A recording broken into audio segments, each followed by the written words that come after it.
Darktide developers Fat Shark have put out a big major update for the game.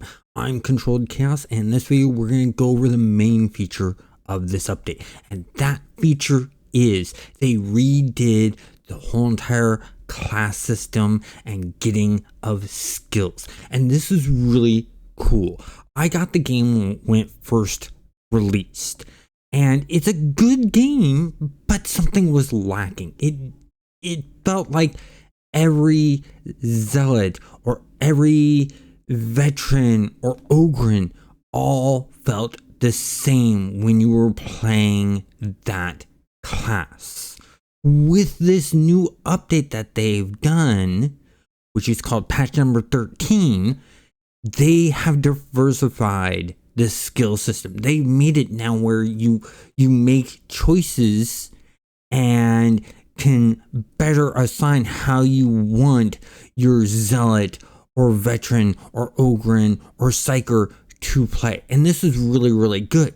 And the reason being is when you group up with people to do this game, or they join the game that you're in and replacing bots, and let's say it's a full group of zealots, each of that zealot player is going to have different skills to bring to the game. One zealot player may focus on ranged combat. Another zealot player may focus on healing and keeping people alive. Another zealot may focus on melee. And the great thing is that there's a lot of benefits to these different things, such as the soldier. You get ranged focus, melee focus, or grenade focus, and there are other little abilities hidden in there that help out, such as on the soldier, you get the ability that reduces the time for helping getting someone back up.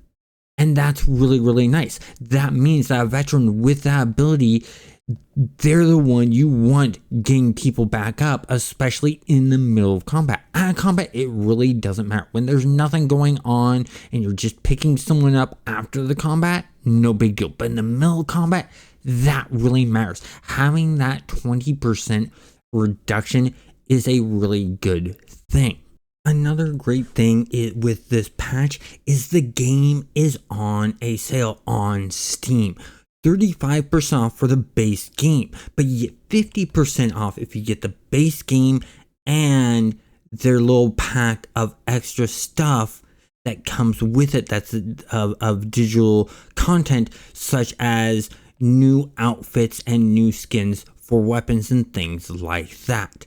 So you'll want to check that out. And this shows that the developers of Darktide are looking at making this a game that is of service, a serviceable game, and that's good. That means that they can continue to add content and do what other developers have done, but in a good way, because a lot of what they're doing and what they're selling is all cosmetic so far. Everything you buy is just to change the look and the outfit of your characters or the skins of the weapons you have. They so far are not selling any power. So this is no pay to win type of game, which is really good.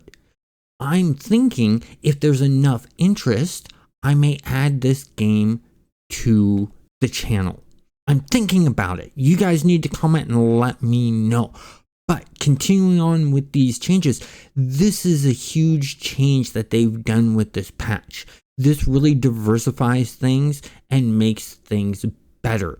There's a lot more I need to explore into it. I've already played a good chunk with it already and seen the benefits to this. I had one game where I was with 3 zealots and I was a psyker, and I saw that each of those zealots were playing their characters differently based on the skills they chose. One focused on range, one focused on melee, and then the third one actually had a bit more heal and buff capabilities, which was nice.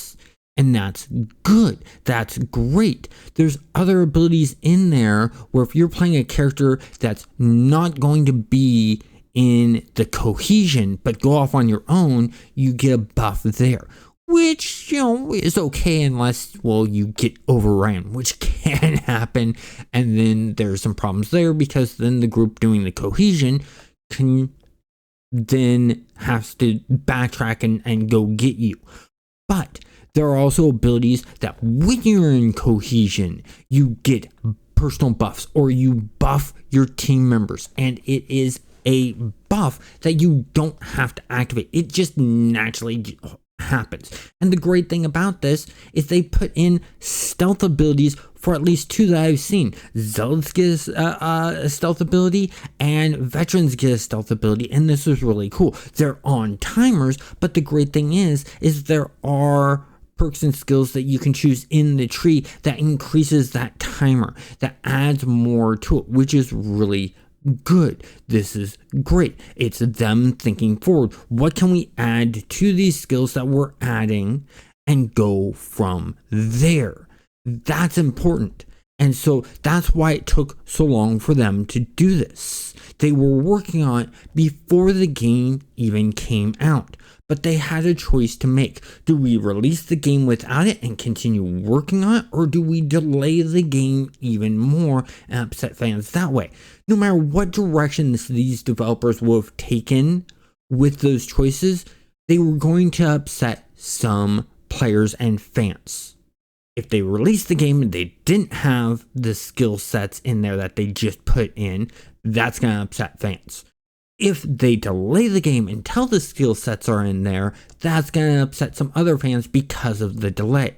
So they're damned if they do, damned if they don't. So they decided, okay, let's hit our release date, continue working on this, and then release it. And the great thing is this class overhaul that they did, guess what? It does not cost you anything. It is free because they knew it was the original part of the game. It was something they originally wanted to put in.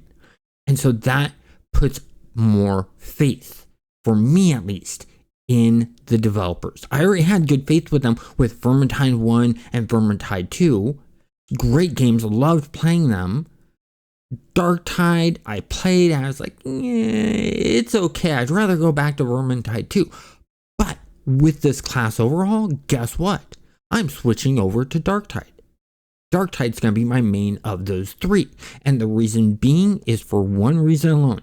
I personally enjoy the Warhammer 40,000 universe more than I enjoy the Warhammer universe. Yes, the Warhammer universe is nice, but there's just something that they've done with the Warhammer 40,000 universe that Games Workshop's done that I really like. I think it's the fact that things are so overpowered and everyone's overpowered. The fact that they took fantasy stuff like orcs and elves and put it into sci-fi, and other games have done that too, but they don't make you feel really powerful from the get-go. This game system of Warhammer 40,000 makes you feel very powerful at the get-go. You have a lot of powerful weapons, and that's really nice. Plus, I'm a huge bolters fan. You'll notice in the video, I'm constantly using a bolter. I just like the effects of the bolter. The developers did a great job with it. The sound effects, the visual effects when you shoot it and hitting an enemy, and then on top of that, the reload effect, the fact that you're unclipping, reclipping, smacking the clip just to make sure, and then cocking, all feel really, really good. It's really, really nice. And so that's why I'm thinking of adding it to the channel. I'm thinking about it. I'm not 100%, but overall, this update is really good. There's more fixes to it than just that. If you want to check out all the fixes that are in the patch and what they've done, click on the link in the description. Hit the like button, subscribe, have a great day.